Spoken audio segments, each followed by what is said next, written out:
Hi everyone and welcome back to my channel. I hope you're all doing well and having a fantastic week.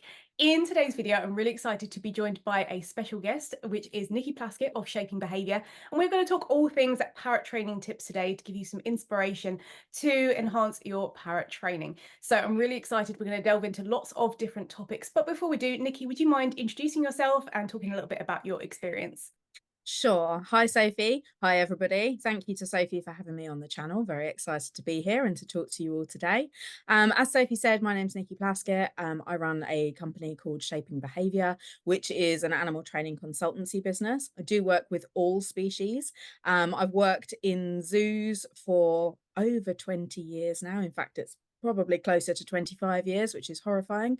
Um, and I worked full time in lots of the big collections here in the UK. For about 10 years, I was at ZSL London Zoo. For another nearly 10 years, I was at Paradise Wildlife Park, where I ran their bird team, which included a large number of different parrot species, as well as lots of birds of prey. And I coordinated all of the training across the whole site for all of the species that were there.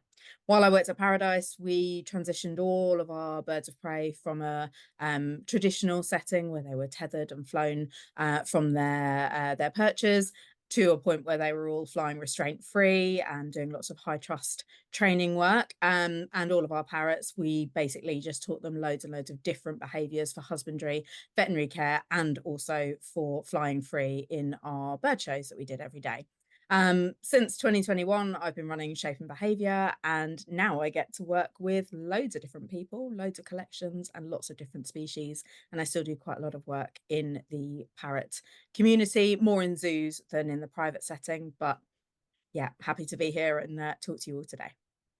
Amazing. And most of the principles are transferable, or we can take inspiration from different settings. As many of you guys know, I also have a strong zoo background as well. But again, a lot of that can be transferred and we can change the way we do things to increase the welfare of our pet birds at home. So we're going to start with a really important topic. Now, when we talk about parrot training and using treats and reinforcement, we often think of, giving that favorite food and things like that. And we think that's our only tool to offer our birds reinforcement. But actually, one of the most interesting ways that we can reinforce our animals and increase their welfare is by offering choice and control in their environment. And that might sound like a bit of a confusing topic, but we are going to delve into what that actually means for parrots.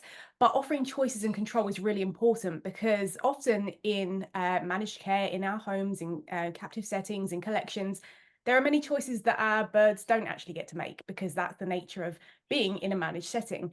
But what can we do to, increase those choices and those decisions they can make? Because it can actually increase their welfare. So, Nikki, what would you say about choice and control when it comes to parrots?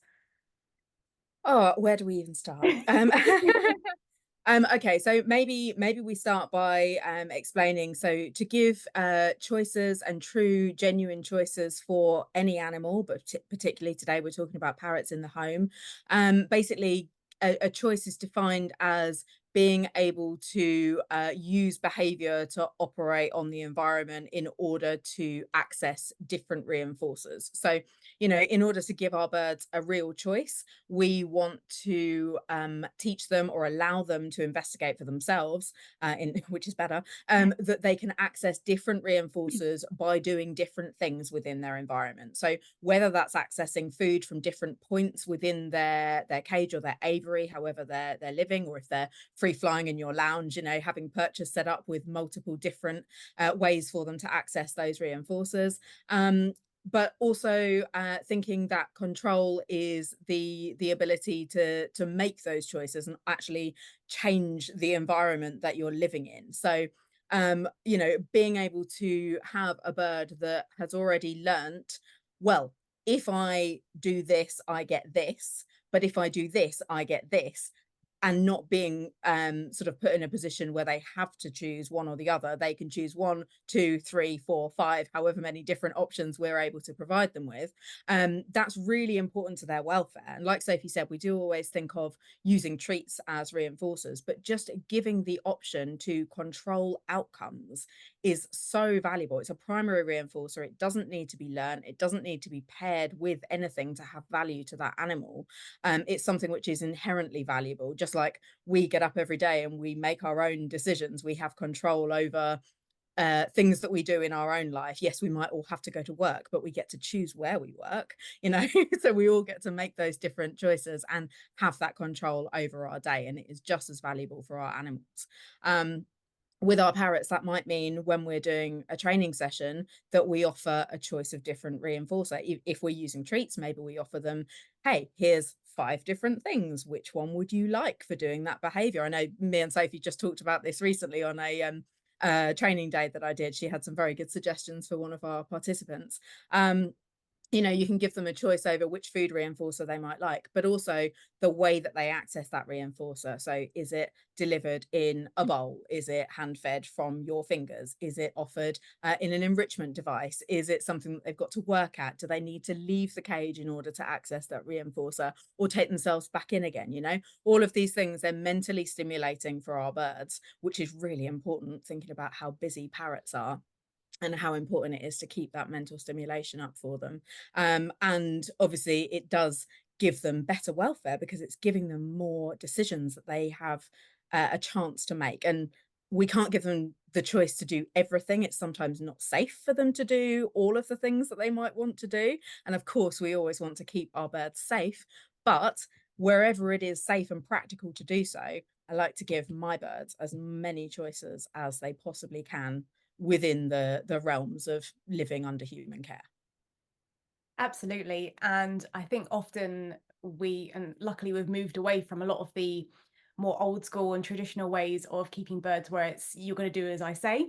And, you know, if you won't step up, I'm just going to push my hand into you to step up because that's what I want you to do.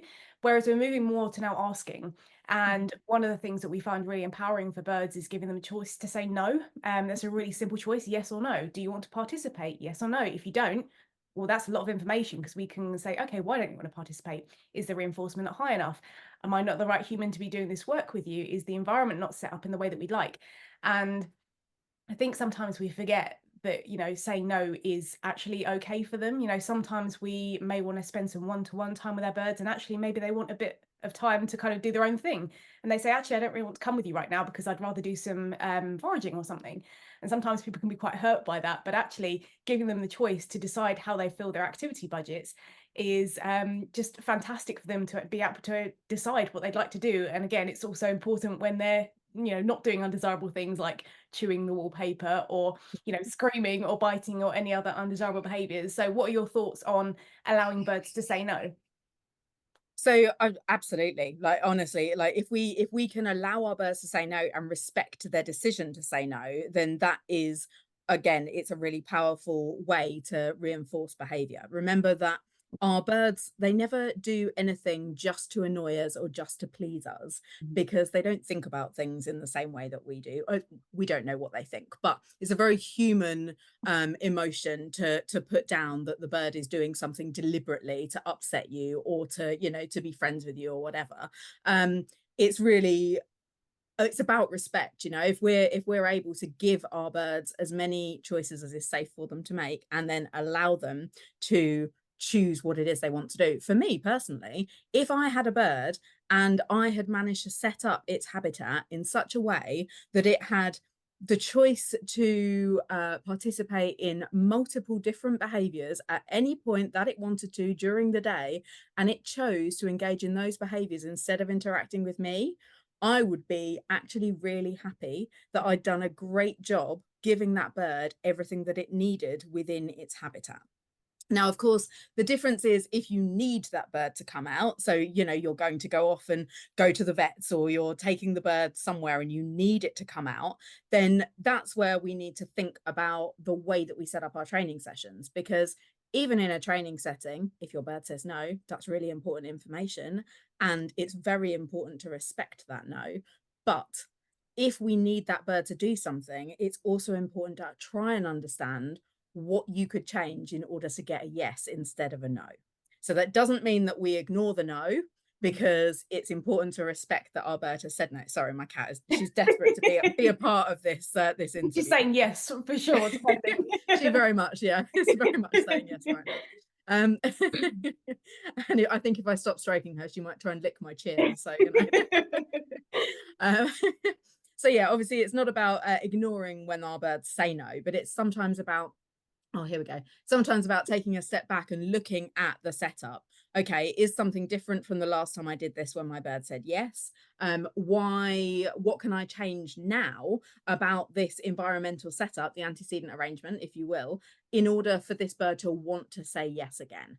Now, if it's something really important, this bird has got to go to the vets and it's got to go right now, then, you know, sometimes we can change things in the environment by maybe, you know, if the bird is far too busy foraging in a tray that you've just put in with lots of enrichment in there, maybe we would take that out again in order to try and refocus the bird's attention to get it to come over and go into its shift or its carry case because it's got to go to the vets right now.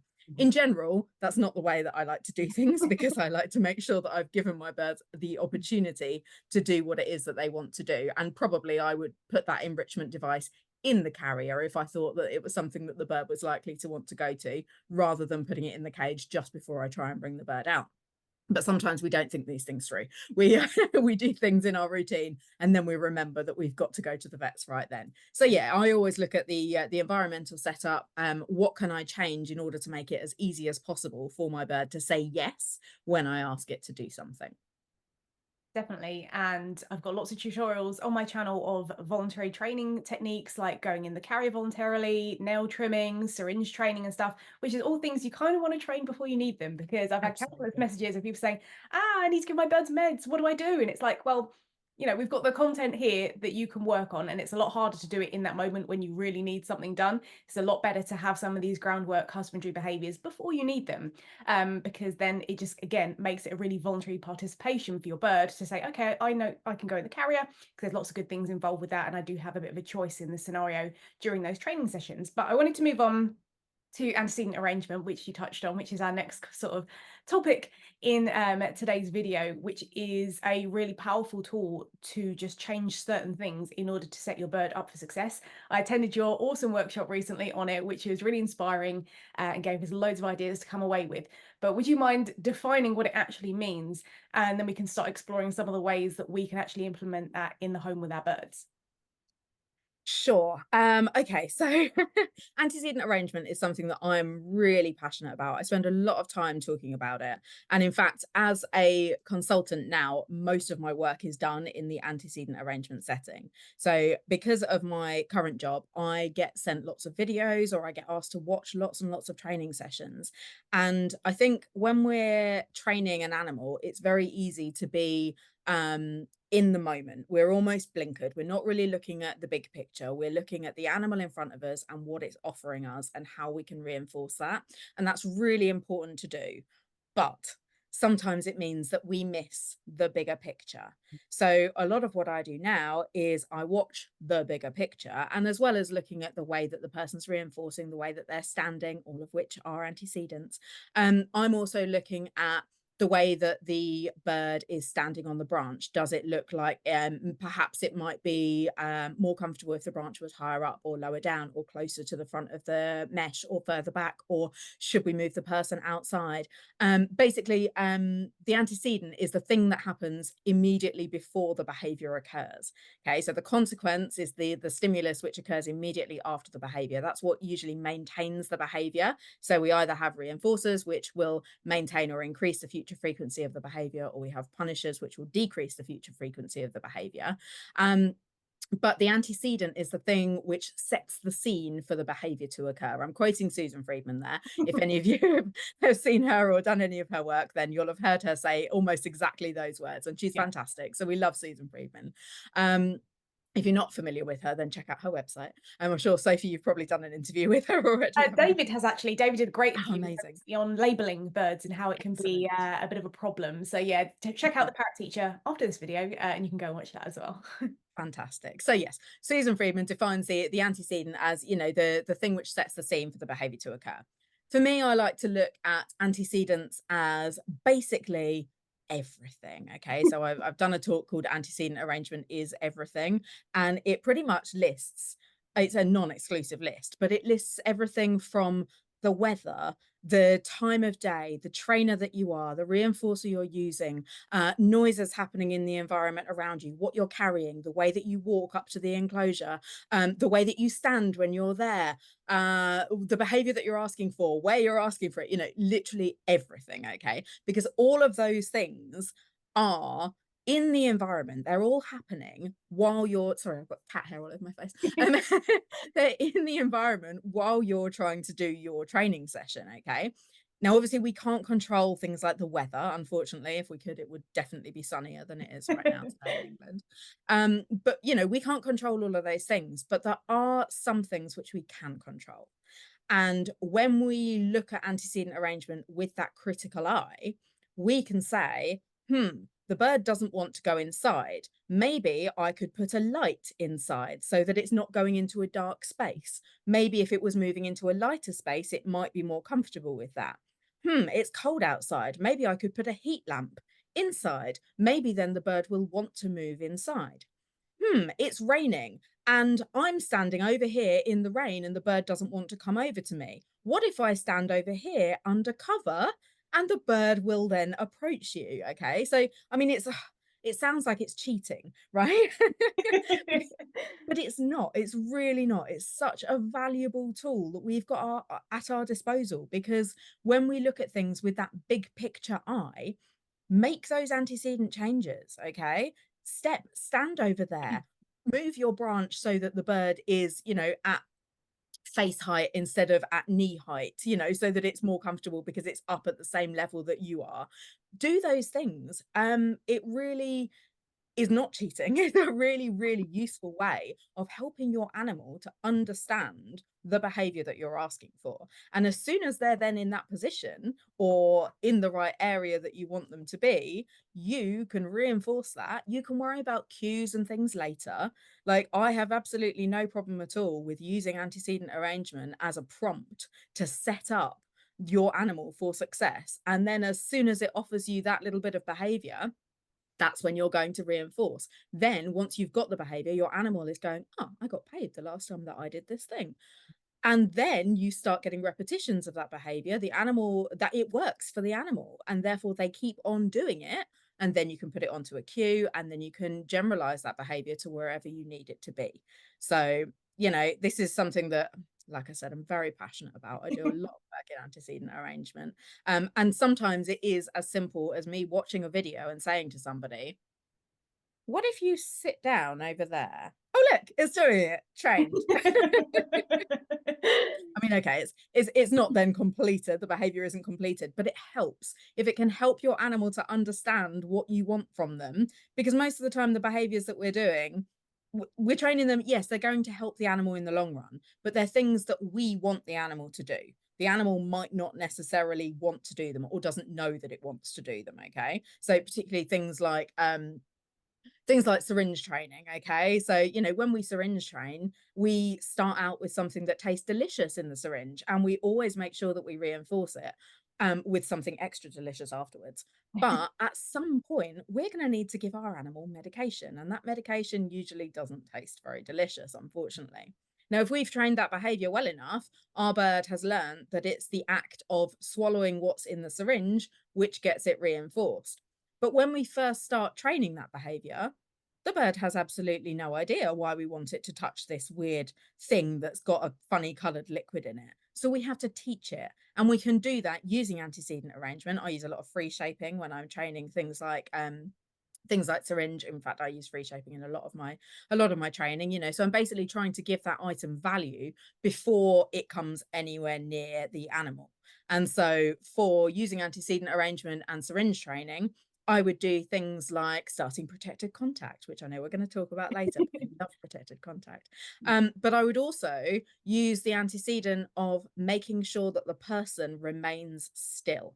Okay, so we've given the syringe value, and now the bird has to try and approach the syringe. And the worst thing that we can do is follow the bird when it starts to move its head back from the syringe, because that's the bird starting to say no, right? And remember, we have to respect that no.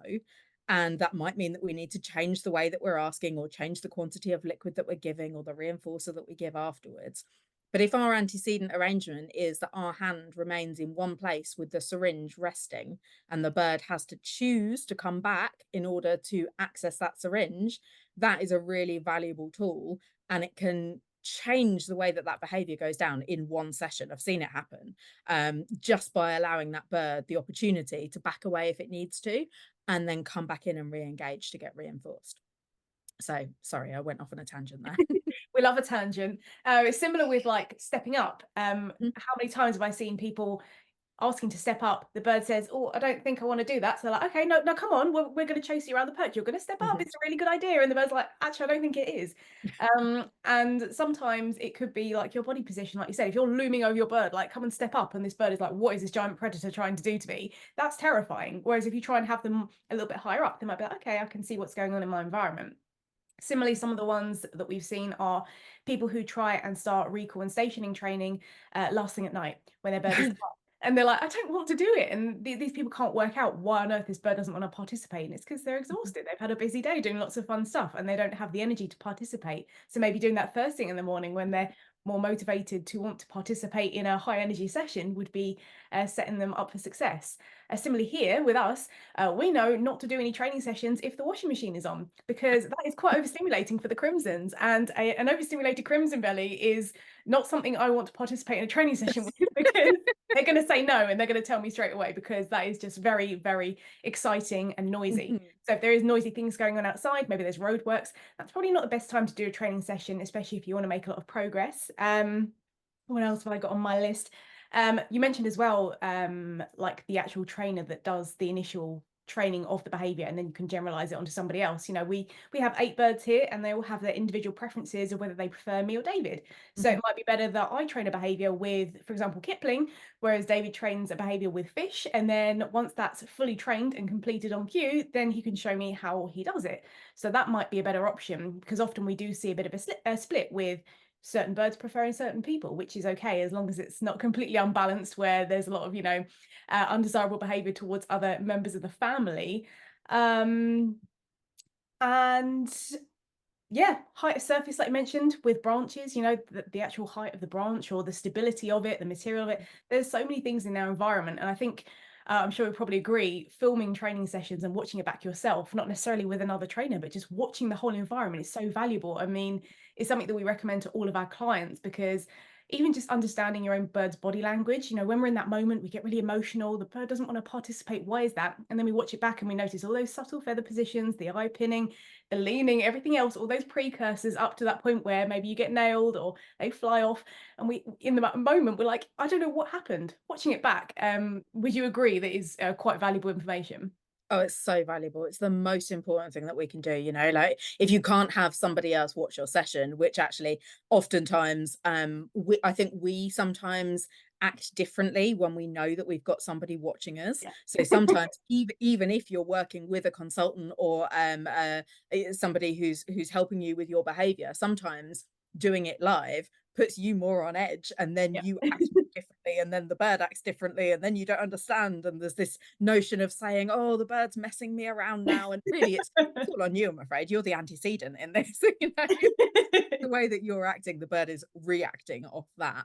But yeah, filming sessions is so valuable. Like I think it I mean I'm gonna say that it's probably the most valuable thing that we can do when we're training. But actually then I'm gonna tell you that having a good relationship with your bird and working on trust and respect and all of those things are also the most important thing that we can do. So yeah. But I think if we film a session, watch it back. Don't just watch it back once, watch it back like over and over again because I use a lot of video examples in my work. Whenever I'm teaching workshops or even if I'm trying to demonstrate something to somebody that I'm working with and I'm not explaining it well enough with my words, sometimes I'll use video examples and show them. I guarantee you that there is not a single video that I have looked at and seen exactly the same things in twice. Okay. Because every single time that I rewatch a video, I go, oh, do you know, I don't think I noticed that last time. Oh, I wonder if that was something to do with it. Okay, let me look at this again. And I've got examples of like different different operant quadrants at play, you know, in videos, and I will watch those videos back. Oh, this is my example of somebody using positive punishment with their animal. Obviously, that's not what we're recommending, but this is an example of it so that people can see what it looks like. And then I watch it and go, oh, but actually, that right there, that is negative reinforcement. Okay. And then, which they often go hand in hand, negative reinforcement, positive punishment, you know, there's always an aversive stimulus at play there. But you know, sometimes I'll show a I've got what I thought was a great example of a negative reinforcement video. But the more times that I watch it, the more I see. And then I'm like, do you know, I think there's a bit of negative punishment going on there as well. And when this happens, this person did this, and this was really good. So, you know, I think every single time that we watch a video, we can learn more from it. Like Sophie said, those subtleties of feather position, eye position, body posture, like the leg stance in parrots. It's giveaway, you know, and you're like, oh, actually, what's happening here? But in the moment, we might not see that. And especially when our training sessions are usually quite short, you know, most of our bird training sessions, or most, in fact, to be honest, with all species, I recommend that we keep our training sessions as short as possible, because that way we keep our animals' attention span. When we end our training session, we give them something else to go and do so that they go off and carry on being a bird or a monkey or the dog or whatever animal it is that we're working with. But we keep their interest for the whole session, so that the last thing we want is to work and work and work until their behavior starts deteriorating because we've done too many repetitions of the same thing. Because then we end up, one of two things happens. We either keep on pushing for that perfect repetition that never comes and every time gets worse and worse, or we end up just cutting our losses and settling for a much lower criteria than we got had we ended our session 5 or 6 repetitions earlier.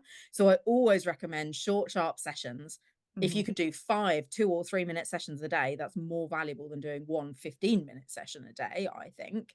But in that short space of time, it's very difficult to concentrate on moving through your approximations, reading the behavior that your bird is offering you, and all of the antecedents and everything that's going on in the environment. So if you set up your camera, you can literally put your phone on the windowsill and, you know, video yourself for 2 or 3 minutes. Watch that back before you do your next session. I guarantee that you will get information from it. And if you're not quite sure what you're looking at, then watch it again and again, and send it to somebody to help you with. Even Yeah. if it's somebody who isn't necessarily an experienced trainer, sometimes people pick up on things that you didn't even notice. You might be focused on looking at the bird in the screen, and somebody says, what's making that curtain flap in the background? And it's because you've got the window open and, you know, the wind's blowing through and the bird's distracted by it. Okay. So all of these things are really, really valuable, but we don't notice them in the moment. Oftentimes, even me, I sometimes don't notice things in the moment. I'm sure Sophie's the same. It's when I look back at the video and I go, oh, that wasn't very good timing. I missed that entirely. And then you can do better on your next repetition. Definitely. And I think we can often get really excited about our training and want to keep going, want to keep pushing for that perfect rep. And as you said, we always want to end on a positive. We always want our birds wanting more out of the session rather than being like, I'm bored and full. I'm just going to go and do something else now. That's not a great way to end a session. We always want to end it working really well with our birds. And I think many of us have at least once in our lives been guilty of just wanting just one more rep. Just give me one more spin or one more wave. And you've often missed the boat at that point. And as you said, you're going to lose that criteria. Maybe instead of a nice big wave, you're going to get just like a limp wrist, so to speak, from your bird. And it's like you've missed that opportunity. So sometimes maybe having a bit of an idea in your mind, like, I want to get one really good wave and we're going to end the session there, give a jackpot, give them something else to do. That might be more valuable than I'm going to get 3 waves and 5 spins and then something else. And then I'm going to ask for a really big wave at the end.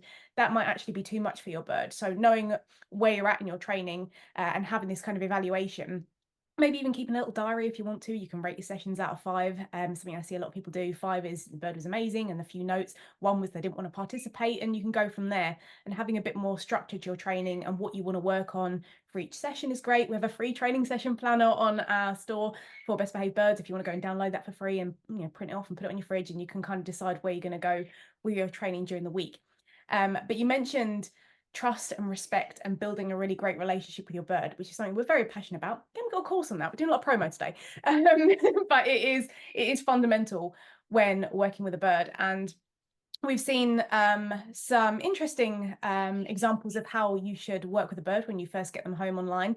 There are some people who recommend that you should get them home, get them straight out the carrier into your living space, right, bam, let's start working one-to-one in this just kind of free environment that you've never seen before. And the bird's like, I don't know what's going on. And it all kind of goes downhill.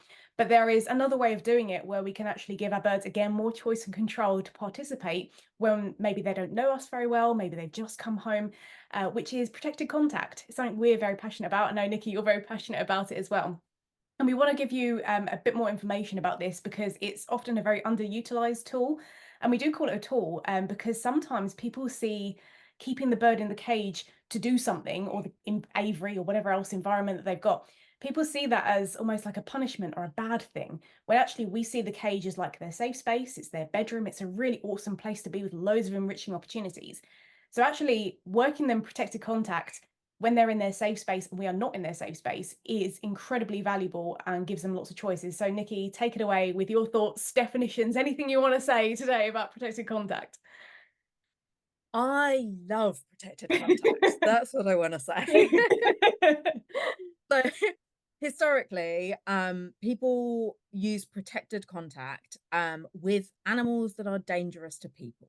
Okay, so in a zoo environment, you work carnivores. So you work your lions and your tigers and your bears and elephants and rhinos and anything that could kill you, anything that could do you harm. Yeah. Usually we work them the other side of the barrier, okay? And that's to keep us safe Mhm. because nobody wants to be working with something that could harm you Not in in this day and its age space. anyway, if you're Not doing in this day corporate and age. Yeah. welfare. Yeah. Yeah, you know, like in current the current Modern settings, standards, we yeah. yeah, absolutely. Yes, the yeah, the appropriate way to work with these animals, for the most part, is by using protected contact. Okay, but as Sophie says, it is a massively underutilized tool. Okay, because protected contact doesn't just keep us safe from the animals; it keeps the animals safe from us. Okay, now that doesn't necessarily mean that we were going to do anything bad to the animals, but the animals don't necessarily know that. And especially if you're working with a little tiny parrot that you've just brought home that has, you know, it's its first time being away from the environment that it hatched, and you've brought it into your house and you want to do something, as Sophie said, you know, you're this great big giant predator. If you've been told that you should then hold on to the bird and try to tame it by holding it in your hand, that can be really quite threatening. Okay, especially I'm thinking about small parrots, things like lovebirds and budgies and conures and things like that, which, you know, are small enough to fit in your hand. But even if you tried to do it with a larger parrot as well, Mhm. you're still a lot bigger than they are and potentially very frightening. Even if your intentions are good, the Mhm. bird doesn't necessarily know that. Okay. So, working protected contact, as Sophie said, if we can make sure that the aviary, the cage, the habitat, however the bird is going to live in your house, if we can make sure that that has been set up to be an enriching space, and that means it's got lots and lots of different outlets for behavior to occur. Okay, so loads of different things for the bird to do. It's safe for them, it's somewhere that they're not going to injure themselves. If you can access that cage to put food and water in, ideally without even going in, without having to open the main door and put your arm in, that's also very, very valuable to this bird because it means that this habitat that it's living in can become, as Sophie said, its safe space. Okay. Then, rather than us going into that safe space, why don't we see if we can get the bird to approach us? So, rather than us approaching them, we want them to approach us. It's all about choices. And a lot of the time, the way that we can start that off is just by not even asking for anything from the bird. So, we did a little bit of this in my workshop that Sophie attended recently. I had somebody who was on the call with us who had very recently acquired a Gende conure, who was really frightened of them. And, you know, she wanted to be able to hand feed this bird and eventually have this bird step willingly up onto her hand. And he is nowhere near that point yet, but he will be, he'll get there. So we started just by really, really simply, we didn't ask him to do anything. I asked the keeper, the human, if she would just walk past. She'd already set up the night before. She'd put an empty bowl into the cage for us, so he had access to all of his regular things. We didn't take anything away from him, but we added an empty bowl into the environment, and she walked past him and just dropped one of his favorite treats into it and kept on walking. Okay. So we're not asking him to do anything at all. We're just saying, when I approach, I'm going to leave something nice and then I'm going to keep moving again. And within, I don't know, we did 4 or 5 repetitions of this, and he was very quickly moving towards the bowl, eating that treat. I think on the last one, he started moving to the bowl before she'd even put the food in. So that's great, because that's then him approaching the big scary human while she's also trying to approach the outside of the cage. So using protected contact in this way keeps our birds safe from us, means that they are able to choose when they want to approach us. The next step with that bird will be that instead of keeping on walking, the keeper she'll pop a piece of food in, wait for him to eat it, pop another piece of food in, see if he'll stay there and eat that, pop another piece in. If he won't and he wants to take it away, that's fine. She can move away as well. So therefore, she gives him more distance as well as him getting the distance by moving away in his cage.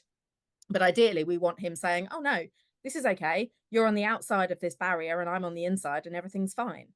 And then she'll be able to offer him food from the outside of the mesh, and hopefully he will come and take it. He was a conure. Sophie mentioned that eye contact can be a really big thing in conures. They really don't like being looked at.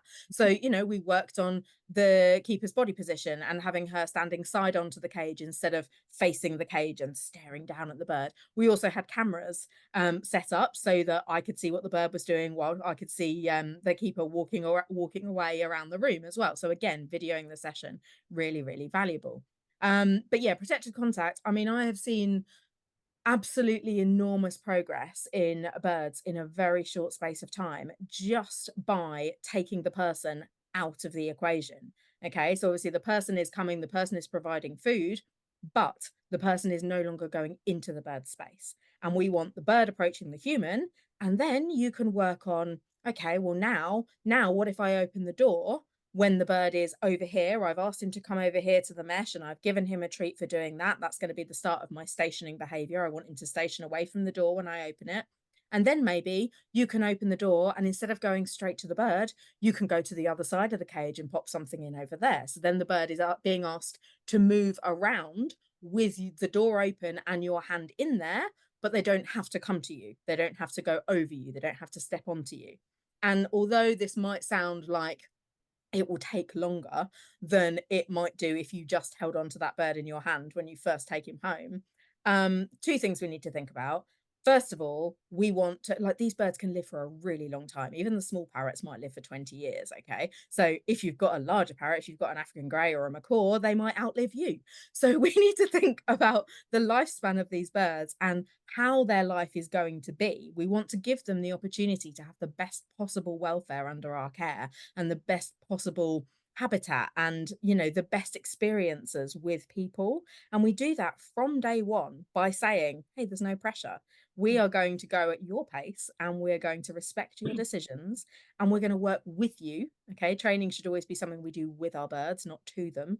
Okay, it's something that is meant to be fun for both of us. Everybody's supposed to get something out of it. But what we can then do is really work on building that relationship on mutual trust. Okay, and trust is the shared expectation of good outcomes. Okay, so if we know that when we put our hand in the cage, the bird is going to walk past our hand to go and collect the treat rather than it's going to come and bite us, we're not going to be afraid to put our hand in the cage anymore. And the bird isn't going to feel the need to bite us because it knows that if it doesn't go round to take the treat, we're going to move our hand out of the way. We're not going to go after it and start trying to corner it. Unfortunately, that's a lot of the time when people are being bitten, it's because we've missed all of the opportunities that our bird has tried to say no.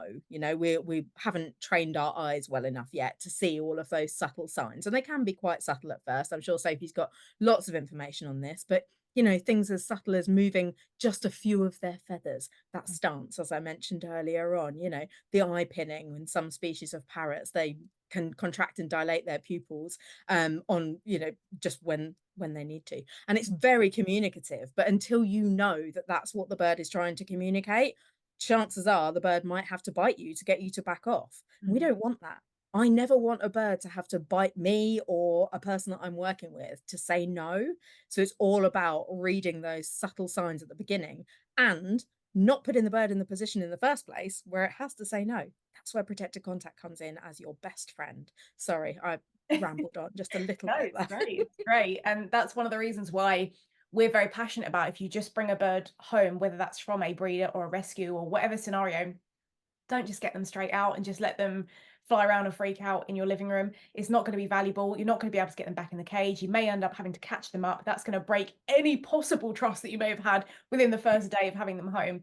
It's not going to set you guys up for success. So we like to, again, making sure that the enclosure that the bird has is more than adequate for what they need, and it's set up in a way before they come home that is appropriate, so that they can spend a little bit of time in there at the start doing the protected contact where they have the choice to participate, rather than just letting them fly free and you need to go to work. So now you've got no choice but to throw a towel over your bird, throw it in the cage, and now the bird's like, I want to go nowhere near towels. I want to go nowhere near humans. I may not even want to come out of the cage anymore because that whole experience was traumatic in a multitude of different ways. So we want to start from the ground up and really build on the skills and the foundations, and protected contact is a perfect way of doing it. One of the things that we like to do in combination with the treat bowl that you mentioned is David's favorite word at the moment. We call it a peeking perch, and it's a very silly name for something really simple, which is just having a really simple perch next to said treat bowl where we're just dropping a treat and walking past. And then that area can then, once your bird is comfortable with you, become a great training hub. You can do target training through the cage bars, but also if you open the cage and the perch is there, you can ask your bird to step up onto that perch. You can close the door, give them a treat. That's a great way of getting your bird to go in the cage voluntarily instead of having to catch them up and, stressing them out that way. Again, it's giving them choice. You can step up onto that perch, we can close the door and give them a treat. Of course, all trained in like smaller approximations than that, but it is really, really valuable. We do all of our well, a lot of our husbandry training protected contact. So the nail trimming, we do that protected contact. Our birds come up on the bars. When Olive sees the nail trimmers, she comes running. She's like, I'm ready, let's do it. She's like, manicure day, I'm ready. Similarly with Kipling, we did syringe training, and then he ended up having to have medication at the start of the year. Luckily it was Metacam, so it tastes good for birds. However, he wanted more Metacam as his reinforcement. He loved the whole experience. He was ready to go up at the bars, ready to take whatever was in the syringe. So the more that you can apply that to a variety of behaviors where your bird can choose to come to you to get involved in that experience is just incredibly valuable. And it's something that all keepers should be doing, instead of seeing this kind of cage or barrier as like, the amount of times I see people say, oh, it's a bird prison. Oh, they shouldn't be in the cage. You're a terrible bird owner if your bird isn't out 24/7. Actually, that is a really engaging space for them if you set it up like that. So do you have any other final thoughts on protected contact before we move on to our final topic? I mean, so I think I've probably said all the things that I would like to say on protected contact, but just to go back to that whole, when you first bring that bird home, think about how you would feel if you have just moved home, or actually you've just been taken from your home and you've been put into a new space. Yeah. Okay, sometimes that can be quite overwhelming. And we hear it with rescue dogs that it can take them 3 days just to decompress from being adopted into a home environment, but it can take them 3 months to really settle into a routine, Mhm. So yes, birds are not dogs. I'm aware of that. But, if we apply the same principle, again, not knowing what they're thinking, but we need to apply that same principle of how would I feel if I was just plucked out of my existing home where I was comfortable, put into a whole new space with a bunch of new people? I'd probably want to hide in my bedroom for at least a day or two while I figured out what was going on. And I think that, sometimes it can be helpful to think about that from our bird's perspective as well. It's absolutely not cruel to keep them in their safe space, as long as we've said several times now, that safe space has been set up appropriately for the species that you're housing in it. So make sure it's the right size, you've got enough space in there. There's enough options of different ways for them to behave, to acquire different reinforcers, okay? And making sure that you can change that food and water without having to go inside the cage is also really, really important. A lot of the time nowadays, we have cages where you can pull out the tray at the bottom to clean without having to lean in through a door and do things like that. So that's something that's also really useful. But think about all of those things before you bring your bird home. How am I going to make this as comfortable a transition for this bird as possible? Even if that means they end up staying in that habitat for the first even the first month that you've got them, while you're working through this protected contact. Hey, then now this bird is really happy to approach me. This bird always comes to this bowl when I present it because it knows it's going to get tasty treats. That's going to be really valuable for you when it does come to getting that bird out of that cage and asking them to step up, asking them to fly around your living room, and particularly asking them to go back into it again at the end of the day. It's going to be really, really helpful for you there. Absolutely. We often equate kind of a bird moving to a different home, whatever scenario it was previously, to almost like moving countries. You Mhm. know, you don't speak the same language, especially if perhaps body language hasn't been respected in the past. They don't know whether you're going to understand that or not. There's a whole new environment, and they're really smart. They don't just see people as people. You know, they know if you've dyed your hair. They know if you've got different nail polish on, which is why one of many reasons why I don't paint my nails. You know, they know that there are so many different subtleties. You are not like the person that they were with previously. So it's really important to give them that respect, that they are smart enough to understand that, and not expect them to just love you when they come home. It's not as simple as that.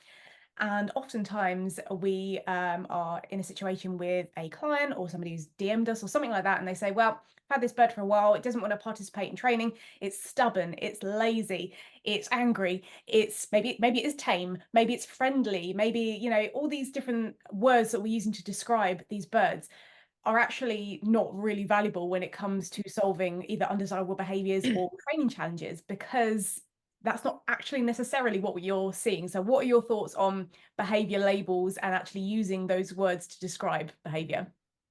Okay, so whenever somebody describes a bird to me as being stubborn or lazy or whatever it is, my first question is, what does that look like?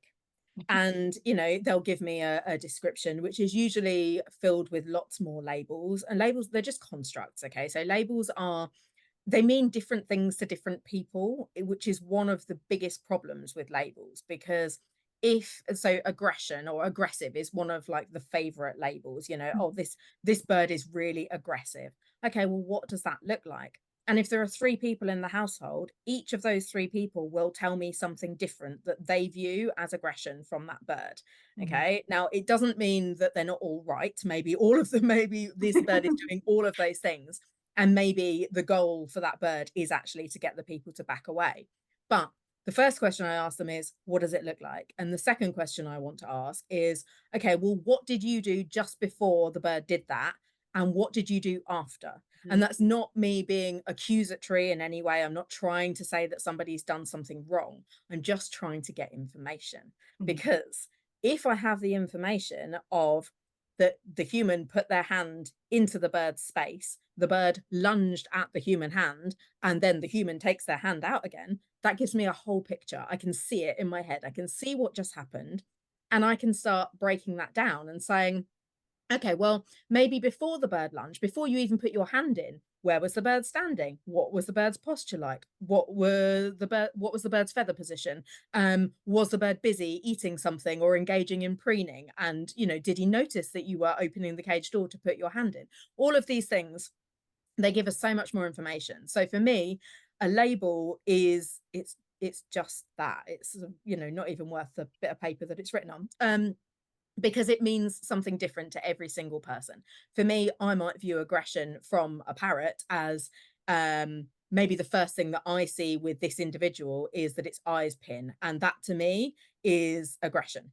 Mhm. Okay. To somebody else, that might just be a precursor for aggression. And the aggression might not be until it's actually biting you. Okay. Yeah. I don't want it to get to the point where it bites me. Maybe somebody else will see a slight feather movement before the eyes pin. Somebody else might see a sidestep or, the way that they turn their head to look at you. But it's in the eye of the observer. And what we need to be thinking about is that observable behavior. If we can describe what we see, remembering that behavior is an action, it's not a label. Okay. So biting is a bad example because biting is a behavior, it is an action. But a biter is a label. Saying if you label a bird as a biter, that actually can become a self-fulfilling prophecy. If somebody tells me that this bird bites when you offer it food, chances are I might hesitate when I offer it food, and the food is probably visible as I'm approaching the bird. So the bird then lunges to try and take the food, and I panic because the bird is a biter and I pull my hand away, which has just teased that bird, right? I've just gone, hey, do you want this? Oh, no, just kidding. Which means that when I do deliver the food, I'm more likely to be bitten because the bird is more likely to lunge and take that food faster. So it can become a self fulfilling prophecy.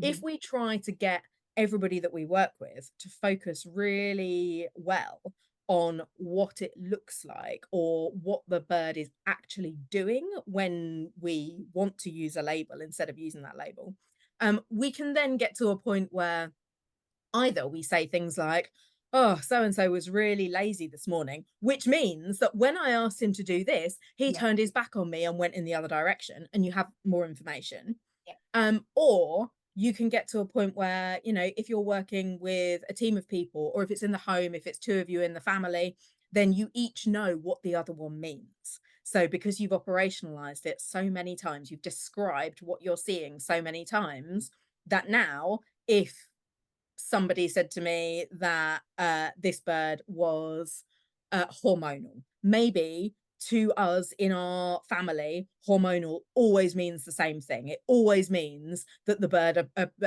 adapts a wide stance on the perch and bends its head down and lifts up the ruff of feathers on the back of its neck and, you know, turns its head to one side to look at you. If we've operationalized it, if we've always described hormonal as that, then we can use that label because we both know exactly what it means. But generally speaking, it's much more valuable to focus on what you can actually see the bird doing rather than just putting a label on it. Because, as I said, they're very subjective. They are in the eye of the beholder because everybody sees something different, everybody reacts differently as well. And if your consultant ever says to you, and what did you do just before that happened? Please don't be offended by it because we're not trying to say that you've done something wrong. We're just trying to get more information, because the more information we have, the more able we are to help you through something which is an undesirable behavior for you and that bird in that setting in that moment. So that's my thoughts on labeling. Definitely. And we don't want to just look at training. We want to look at a multitude of different things as well, because yes, behavior is fueled by its consequences. For example, you may be able to hear my birds in the background. David has just left the room to put the dinner on. So they're like, where have you gone? What's going on? That's very exciting. But equally, we want to look at the bigger picture as well. We want to be looking at diet. Are they on a high sugar pellet, or are they being bombarded with loads of sugary fruits and not a whole lot else? That probably is going to have an influence on behavior. Have they not got enough stimulation in their environment? Is that having a problem? Do they not know or have the skills how to forage?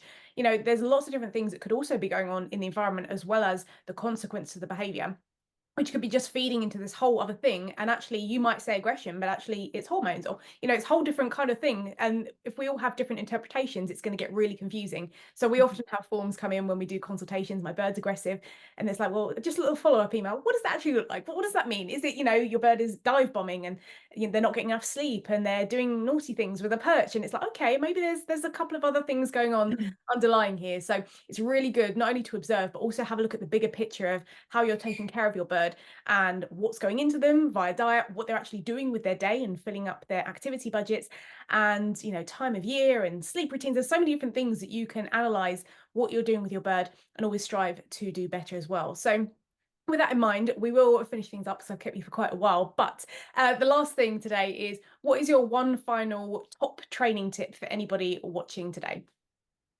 Oh, what's my top training tips? That is a good Or variety, question. you know, as Yeah, many as I was gonna say, like, I should probably have tried to narrow this down a little bit before we got on the call. Okay, so I think that a really good thing to think about with the behavior of our birds is letting nature be our guide. So what would this bird do in the wild? Okay, it's not in the wild, it's not come from the wild, it's not going to be in the wild, but what does this species do in the wild? How do they spend their time? Can I provide opportunities to use their behavior in a similar way? Now, if in the wild this bird would fly 15 miles a day, which yes, some of them do, obviously we're not going to be able to replicate that in our home environment. But Can we think about the skills that that bird would need in order to be able to fly 15 miles a day? Can we think about whether there's a way that we can start using some of those skills in, and we can train some of those skills in a home environment? If this bird spends all of its time foraging at the top of the tree, can we make sure that we're providing appropriate safe browse for this bird to forage in? Because we know that it's a really important activity for that bird in the wild, for that species. If it forages for grain on the floor, can we replicate that in some way? That's, I think, what is really useful for me, is thinking about the natural history and, the nature of this bird. What would they be doing if they were a wild bird? How can I go some way to replicate that, even if it's filling their day with forage puzzles instead of giving them access to browse if it's winter and you haven't got any suitable trees with leaves on them? Can you find a way for them to fill their time budget? In the wild, they spend 70% of their day foraging. Okay, great. So I can make sure that I am giving them enrichment activities which occupy their time in the same way that that would. And I think a lot of the time, if we're able to meet those needs, those species specific needs of our birds, we can go some way towards ruling out our behavior problems, with inverted commas there, because perhaps the problems won't arise if we're meeting the needs of the bird. And like Sophie said about diet, it's a really, really important point that in our home environment, we often give quite inappropriate foods to our birds. Even if we're just feeding them on fruits, we think that's healthy, but it isn't really, because commercially produced fruit for humans is a lot sweeter than wild fruit. It's much more closely related to our vegetables. So using a vegetable diet is usually much better for our parrots. Particularly things like sunflower seeds are incredibly high in fat, so you can use them in moderation. I wouldn't be giving my bird just a whole bowl full of sunflower seeds and letting it Not. graze every day. Um, I mean, it's not natural either for our birds to wake up and have access to all of the food that they need for the day, because they don't have that in the wild. They have to go and forage for their food, look for their food, find foods, move around to different places. So we can take all of those things about the way that they live in the wild and try to incorporate them into our bird's day as best we can within the confines of our home and our home environment. But I think that is a really good way of trying to make sure that we boost our birds' welfare. We are considerate to them by respecting if they say no to any behavior, any training that we offer them. And it hopefully might mean that some of our behavior problems are actually eliminated before they even start, because there's no need for them to arise when our birds' needs are met. Fabulous. Completely agree. Amazing. Well, it's been lovely to have you on the channel. Where can people find out more about you and what you're up to at the moment? Great question. So I have a website which is www.shapingbehaviour.com. I'm in England, like Sophie is, so it's behaviour with a U. Okay, so make sure you spell it the English way if you're in America. I also have a Facebook page, which again is just Shaping Behaviour, and an Instagram, which is at Nicky Shaping Behaviour, and that's NICKY Shaping Behaviour. I do not have a YouTube channel and I'm not on TikTok. So they're the places you can find me. Amazing. Well, I'll put all the links in the description so you guys Great. can go and check out Nikki. Make sure you go and follow her and check out what she's up to, because she posts loads of amazing training content on her socials. But it's been lovely to chat to you and pick your brain on lots of amazing parrot training tips. Thank you so much for coming on the channel, and thank you guys for watching today. I hope you found this valuable. Let me know if you've got any comments down below about anything that we've discussed today. But in the meantime, thanks for watching. Take care, and I'll see you in the next one. Thanks, Sophie. Thanks, everyone. Bye.